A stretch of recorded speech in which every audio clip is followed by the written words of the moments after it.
हैं, 25-50 गाड़ियों के काफिले के साथ चलते हैं, 2 दर्जन से ज़्यादा मुकदमे हैं, जेल रिटर्न है, लंबे अरसे तक जेल में रहे और तमाम तरह के आरोपों के साथ इस इलाके में उनका राज चलता है। छोटे सरकार लोग उन्हें कहते हैं। मुकाबला है दूसरी तरफ सूरज भान का भी आपराधिक इतिहास रहा है। उनके ऊपर भी दर्जनों मुकदमे, सजा याफ्ता मुजरिम और यहाँ तक कि चुनाव लड़ने से उन पर पाबंदी लगी और अब चूंकि वो सजा याफ्ता मुजरिम है और उसके बाद उनकी पत्नी बीना देवी यहाँ से आरजेडी की उम्मीदवार है। लेकिन इन सब के बीच हुआ ये कि जो आप मेरे वीडियो से भी आप जान रहे होंगे, आपको पता होगा कि दुलारचंद यादव जो आरजेडी के साथ लंबे अरसे तक जुड़े रहे, उनका भी एक आपराधिक इतिहास रहा। 90 के दशक में उन पर बहुत सारे मुकदमे दर्ज हुए 90 के दशक में और उसके बाद, लेकिन उनका आरजेडी से, लालू परिवार से उनका रिश्ता रहा। लेकिन उस रिश्तों में कुछ ऐसी खटास आई होगी कि इस बार दुलारचंद यादव शायद आरजेडी का टिकट चाहते होंगे या जो भी वजह थी, आरजेडी से उम्मीदवारी तय हुई सूरज भान की पत्नी की। नतीजा ये हुआ कि दुलारचंद यादव ने, जो यहाँ के किसी खास इलाके के दबंग माने जाते हैं, उन्होंने समर्थन दिया पीयूष प्रियदर्शी नाम के एक शख्स को जो जन स्वराज के उम्मीदवार हैं।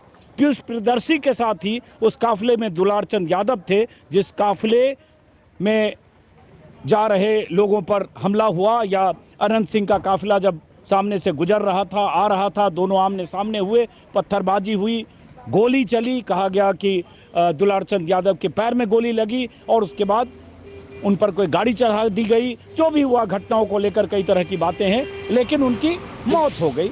हत्या का आरोप लगा, दिन भर बहुत हंगामा हुआ।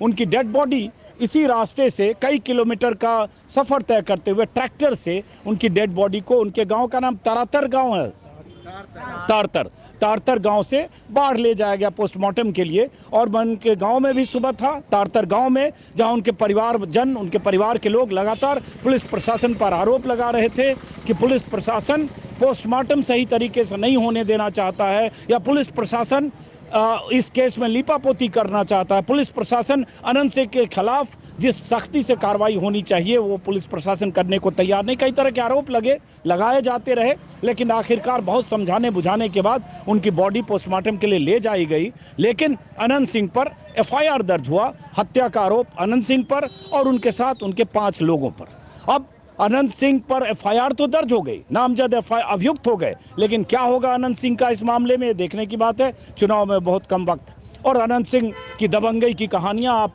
चैनल्स पर, जितने भी यूट्यूब प्लेटफॉर्म हैं, उस पर लगातार देखते होंगे। मेरे ख्याल से अनंत सिंह ऐसे शख्स हैं जिनका बीते 1 महीने के भीतर देखें तो 500 से ज़्यादा इंटरव्यू हुआ।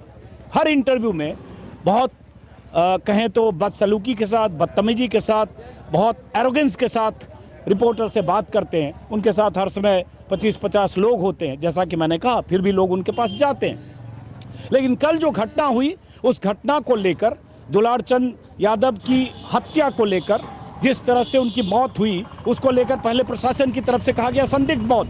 उनके समर्थकों ने कहा कि उनके पैर में गोली लगी, घसीट कर मारा गया। कुछ लोगों का कहना है कि गाड़ी उन पर चढ़ा दी गई। बॉडी मैंने देखी, उस पर बहुत तरह के जख्म के निशान थे। पोस्टमार्टम से क्या पता चलेगा? जब पोस्टमार्टम रिपोर्ट आएगी तब पता चलेगा। पोस्टमार्टम बाढ़ में, जो मोकामा से लगभग 20-25 किलोमीटर दूर है, सब डिवीज़न है पटना का, वहाँ बाढ़ में उनका पोस्टमार्टम हो रहा है। लेकिन इस बीच मोकामा में अब तनाव का माहौल है।